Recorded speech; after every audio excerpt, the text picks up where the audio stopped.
Bom dia, quinto ano, tudo bem? Hoje nós vamos começar a nossa primeira aula de História, tá bom? Então, da apostila nova, né? Vou anexar aqui a apostila para nós começarmos a conversar, tá ok? Então, aqui tem uma balança, na primeira imagem da apostila, né? Vocês peguem a apostila de vocês para irem acompanhando comigo. Tem uma balança, de um lado da balança, vocês estão vendo que tem algumas crianças, né? E na outra parte da balança, algumas palavras que estão aqui, como educação, igualdade, religião e ir e vir. Aqui a gente olhando, a gente pode pensar em direitos, né? Direito à educação, direito à igualdade, direito à religião e direito de ir e vir. Que são os direitos civis no Brasil, certo? Que é o que nossa unidade traz. O que será que está nessa balança? Vamos refletir um pouquinho, vamos olhar, vamos ler e depois qualquer coisa a gente retorna, tá bom? Então, o capítulo 1 dessa unidade diz Igualdade de Direitos. Neste capítulo, você vai conhecer a luta para a conquista de igualdade de direitos de afro-brasileiros, indígenas e imigrantes europeus. O que seriam afro-brasileiros? Pessoas que têm a procedência africana, certo? Indígenas, vocês já sabem que são dos índios, e imigrantes europeus, pessoas que vieram da Europa, certo? Eles vieram e se fixaram no Brasil. Conversa vai. Os direitos civis foram conquistados pelas pessoas ao longo da história. Você os conhece? Você conhece algum direito civil? Nós estudamos isso no bimestre passado, não foi? Vamos ver se vocês lembram? Os direitos civis estão relacionados à liberdade individual das pessoas e à igualdade de direitos perante a lei e a justiça. Para você, o que é igualdade de direitos? Então, aí tem uma relação da liberdade do indivíduo e a igualdade de direitos perante a lei e a justiça. Então, todo mundo tem o mesmo direito perante a justiça, certo? Tem liberdade e direitos. Vocês lembram do que nós estudamos o bimestre passado? Aí vocês vão escrever o que você acha que é a igualdade de direitos. Aí vocês vão escrever aí, tá bom? Depois a gente faz a correção. Vamos lá, então. Direitos civis. Deixa eu só colocar aqui um pouquinho mais para cima, para eu poder ir subindo. Nesta unidade, vamos nos aprofundar na questão dos direitos, estudando a história da conquista dos direitos civis no Brasil. O que é a conquista? A história de como eles adquiriram esses direitos, como eles conquistaram esses direitos, certo? Então, para começar, é importante compreendermos o que são direitos civis e o que é a igualdade de direitos. Então, direitos civis, a gente tem que saber o que é e saber o que é ter igualdade de direitos, certo? Entre os vários direitos civis que os brasileiros possuem, estão a liberdade de se expressar e de se manifestar. Então, você pode falar aquilo que você acha, a sua opinião, certo? De se deslocar livremente. Você tem o direito de ir e vir, certo? Você pode ir e vir onde você quiser. Você tem essa liberdade de se reunir com quantas pessoas quiser. Uma ou uma multidão. De ter privacidade, não tornar pública parte da sua vida, por exemplo, como sua casa, seus amigos e suas atividades particulares. De ter informação verdadeira, que é garantida pela liberdade da imprensa, além de outros. Então, você pode ir e vir, você pode não querer mostrar sua casa, você tem essa liberdade de mostrar o que você quiser, é sua privacidade, né? e de ter informação verdadeira, que é o que? A liberdade de imprensa. A imprensa tem que ter liberdade de informar todos os cidadãos o que está acontecendo, certo? São vários os direitos civis, mas todos têm uma característica comum. Eles garantem proteção e igualdade entre os indivíduos. Então, os direitos civis têm uma característica comum entre eles. Eles têm que garantir a proteção e a igualdade para as pessoas, certo? Então, dessa maneira, todas as leis valem para todos os brasileiros, independentemente de quem seja. Então, a mesma lei que vale para mim, vale para você, vale para o seu vizinho, vale para qualquer pessoa. Todas as pessoas têm o mesmo direito, certo? Consequentemente, a justiça também tem de ser igual para todos, ou seja, ninguém pode ter privilégio frente a um ao outro indivíduo. Eu não posso, a justiça não pode prender uma pessoa porque ela não foi, não foi com a cara daquela pessoa, por exemplo. Ah, não gostei dessa pessoa, vou prender. Não, todos têm o mesmo direito e não, ninguém pode ter privilégio nenhum em relação a isso, certo? Tudo isso está garantido por um conjunto de leis que regula as relações entre todas as pessoas que vivem no Brasil. Nós vimos isso, né? Que até a Laurinha levou para a gente ver, né, o conjunto de leis. Lembram-se? Um dos mais importantes direitos civis é aquele que reconhece que os indivíduos também são diferentes e podem ter necessidades especiais. Então, assim, todos são iguais perante a lei, mas algumas pessoas têm necessidades especiais e eles têm que ter o direito garantido para isso. Crianças, por exemplo, que necessitam de atenção diferenciada na escola, têm o direito de frequentá-la com outras crianças, mas devem contar com atendimento diferenciado, não é? Tem que ter atividades diferenciadas, as escolas devem ter uma pessoa para auxiliar. Tem que ter isso é garantia do aluno, certo? Ele tem o direito. Ou seja, todos têm os mesmos direitos perante a lei. E, quando necessário, as leis prevêem um tratamento especial a algumas pessoas para garantir-lhes esses direitos, que são casos de crianças que precisam de um tratamento especial. Essas garantias são asseguradas em nossa Constituição. Nós vimos isso no bimestre passado, vocês viram que ela foi aprovada em 1988, é a mais recente, não é? A gente estudou bastante sobre isso. Então, aqui tem um artigo dos direitos e deveres individuais e coletivos. Então, artigo 5º.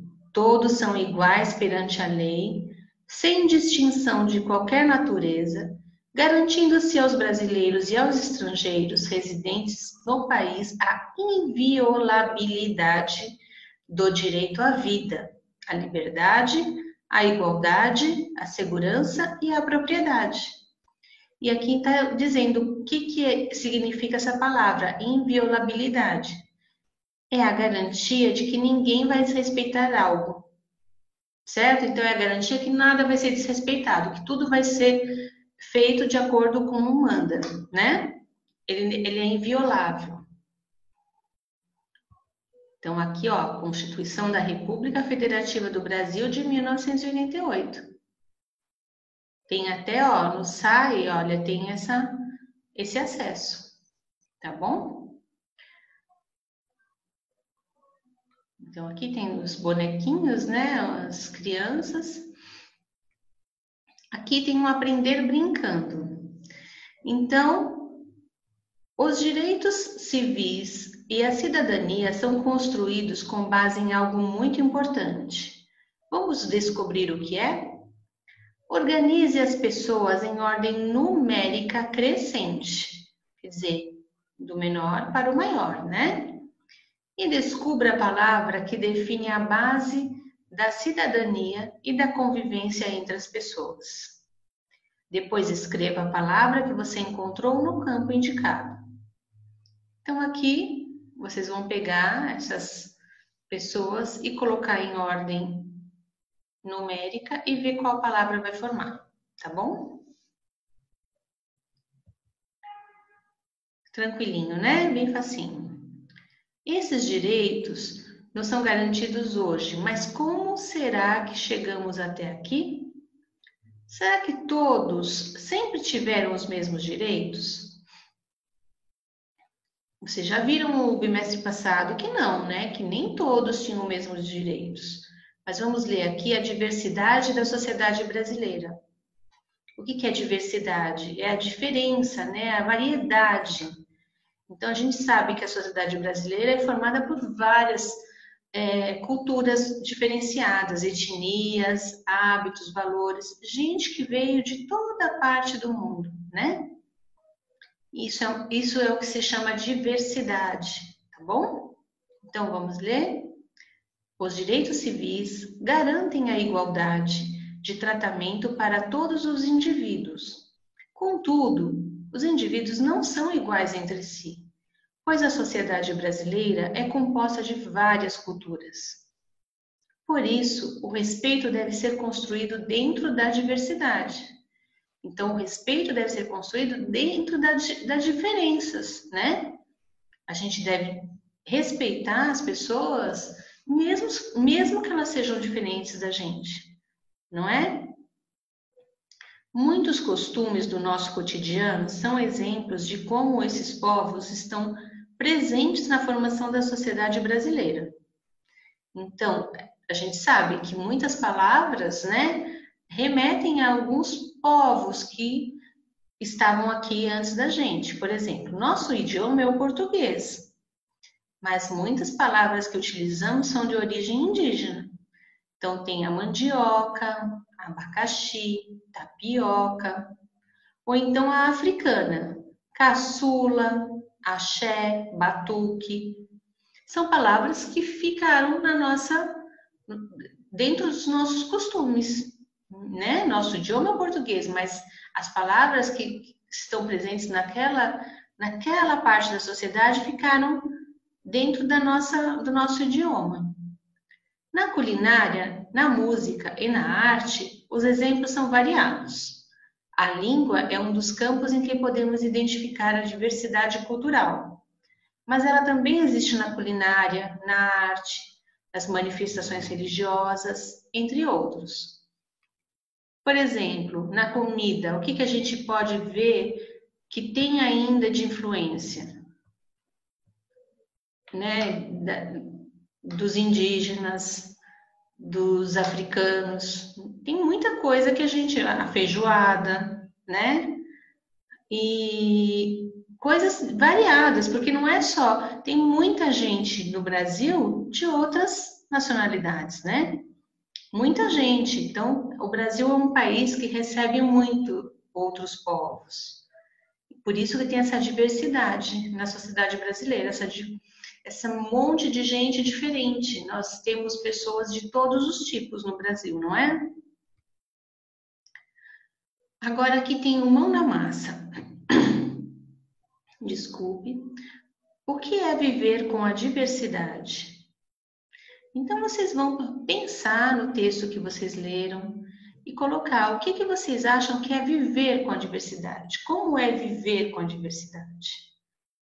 Mas formulem uma resposta bem feitinha, sabe? Com uma estrutura mesmo. Coloquem, escrevam de uma maneira que quem for ler entenda direitinho, tá bom? A 2. Dê um exemplo de respeito à diversidade expresso nas nossas leis. Que respeito que você acha que existe, que está lá nas nossas leis? Dê um exemplo desse, tá bom?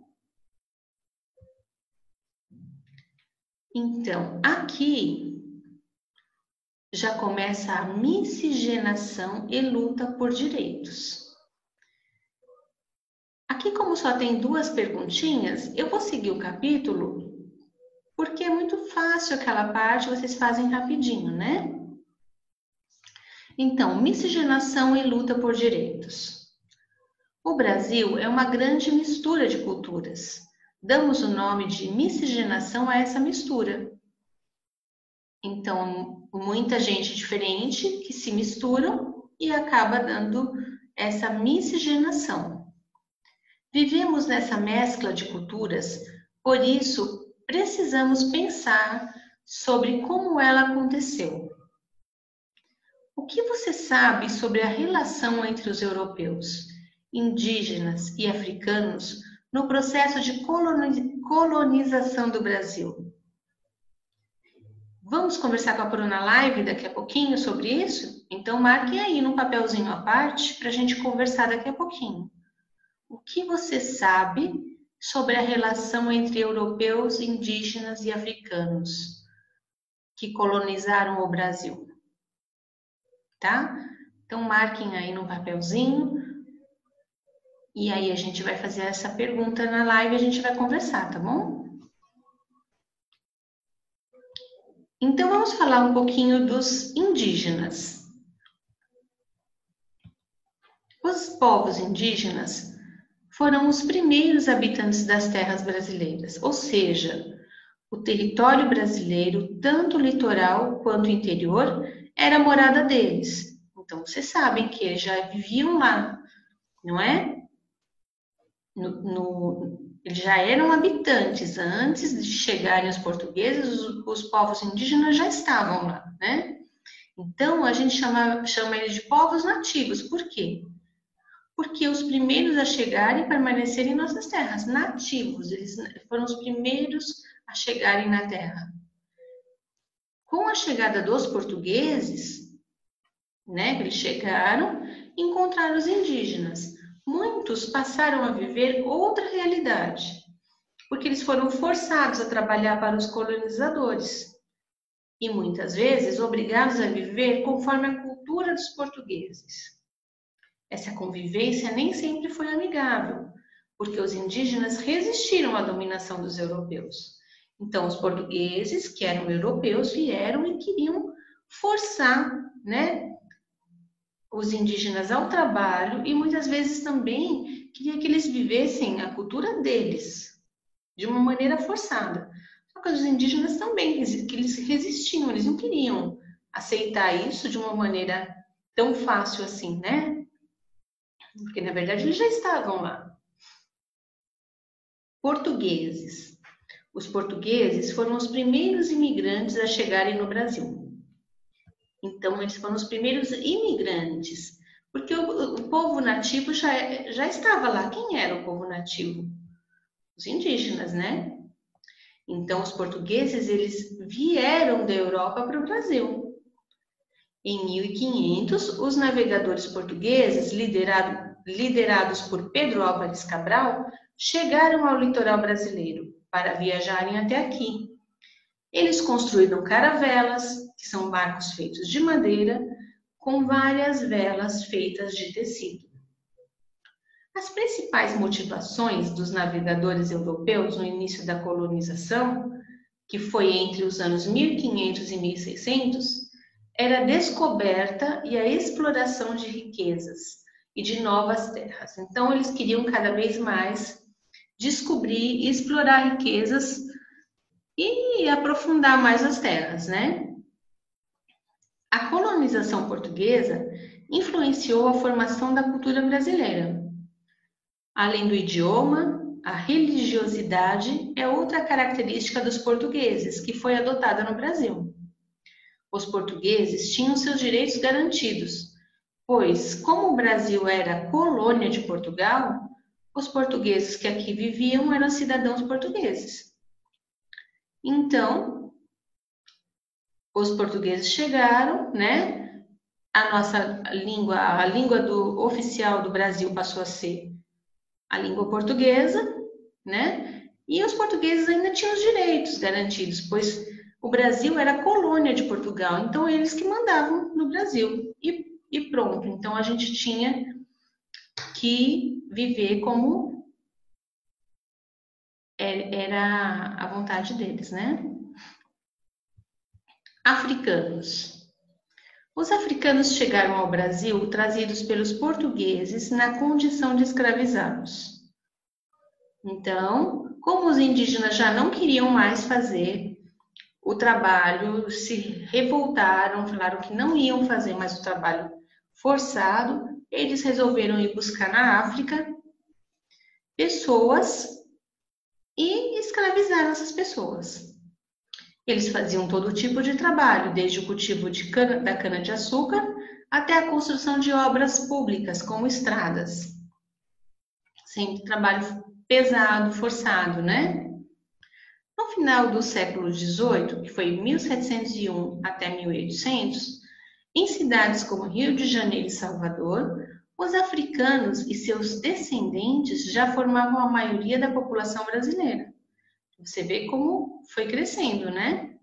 Nessa época, eles não eram sequer considerados pessoas, muito menos cidadãos, e logo não tinham qualquer direito assegurado.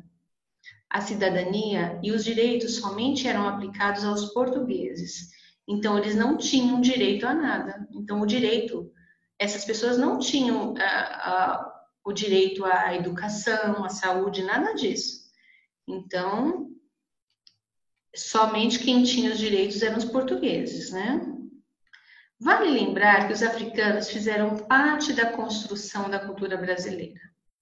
Sua forma de viver, as práticas de resistência, a culinária, as danças, a música, o vocabulário e as crenças religiosas são parte integrante da vida da cultura nacional. O reconhecimento da importância da cultura de matriz africana, no entanto, veio tardiamente na história do país. Aqui, olha, abolição da escravidão e seus significados no Brasil. Então, aqui, 1888. Aqui tem a carta da Princesa Isabel, declarando a abolição, né? Não dá para enxergar muito bem, que a letra é muito apagadinha, né? Aqui em 1951. Apesar da abolição e da atuação do movimento negro em favor dos afro-brasileiros, a questão racial ainda era um problema sério no século XX. Somente em 3 de julho de 1951, durante o governo do presidente Getúlio Vargas, houve a promulgação da Lei número 1390, ou a Lei Afonso Arinos, o primeiro código brasileiro que punia pessoas ao praticar atos de racismo e previa igualdade de tratamento e de direitos. Então, olha como demorou, gente. Somente em 1951. A abolição da escravatura foi assinada em 1988, olha.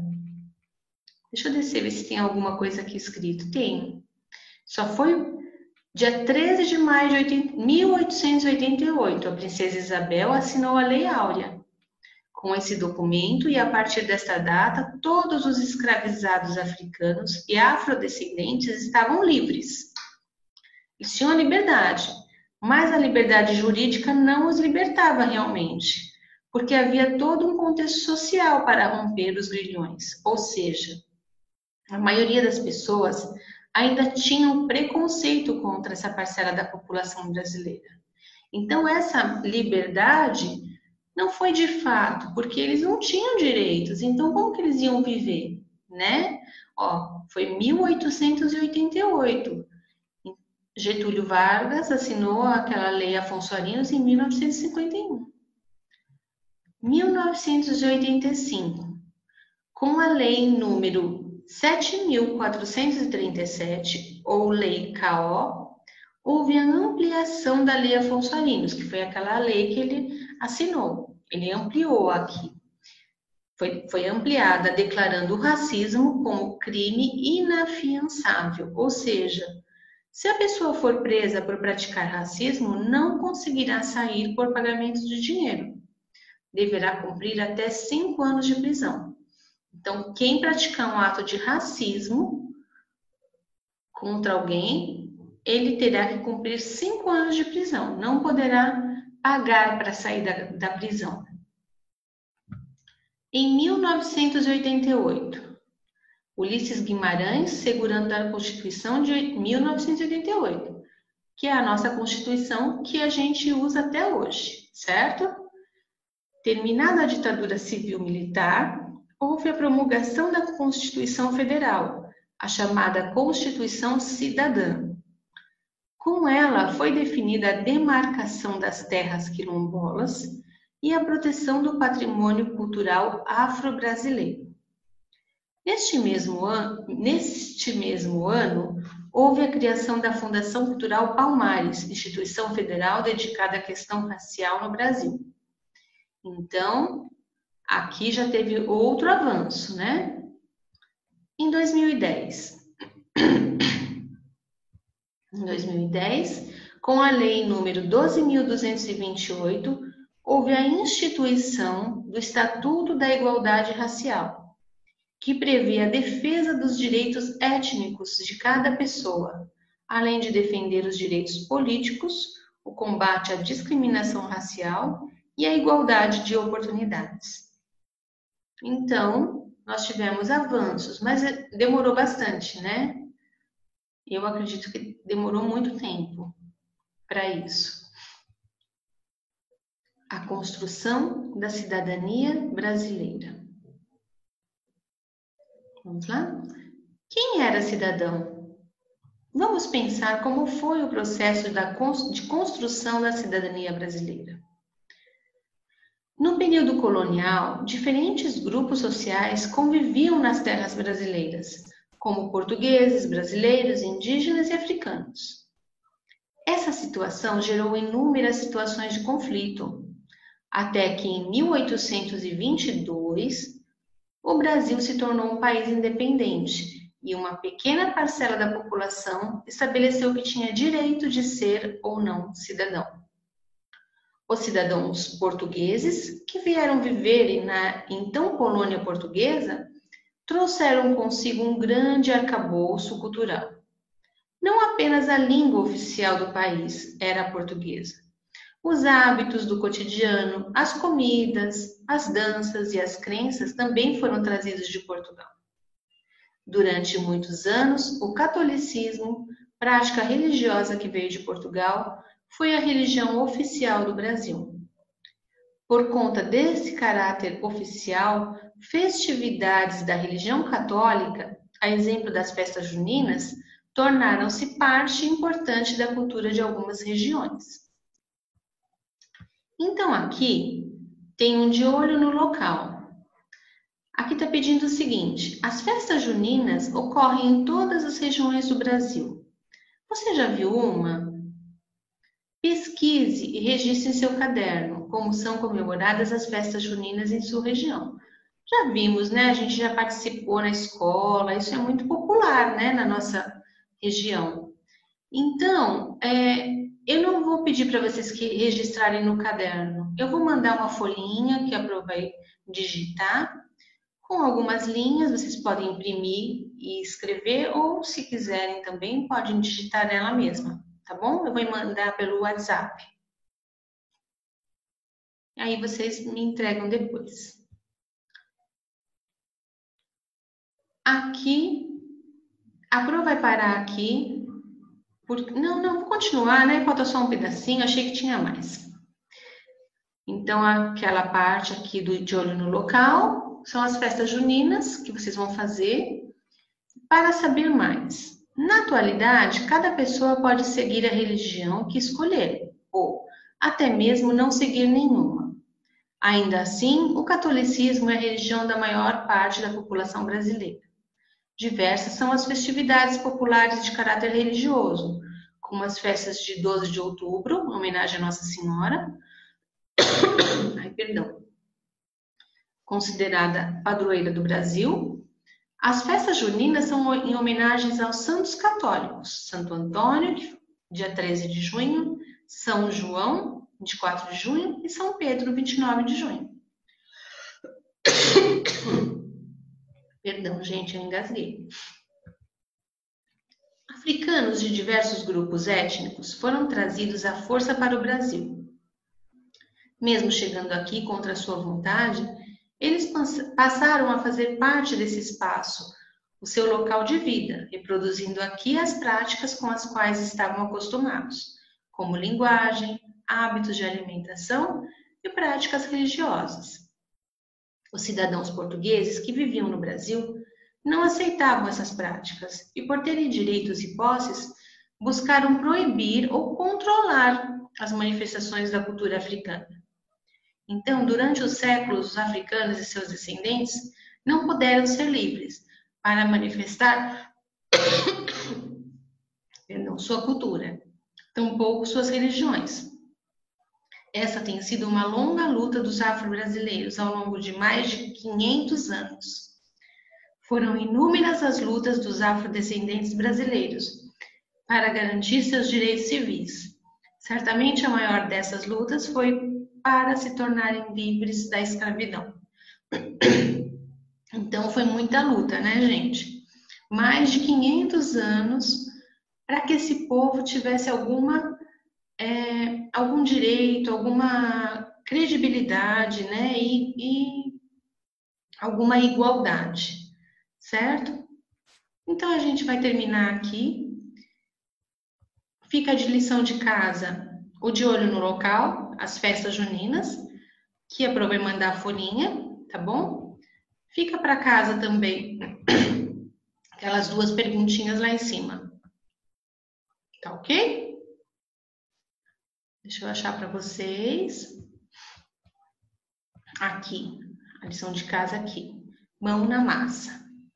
O que é diversidade e um exemplo de respeito à diversidade. Tá bom então, gente? Então, daqui a pouquinho a gente se encontra na live e conversa mais um pouco. Um beijo!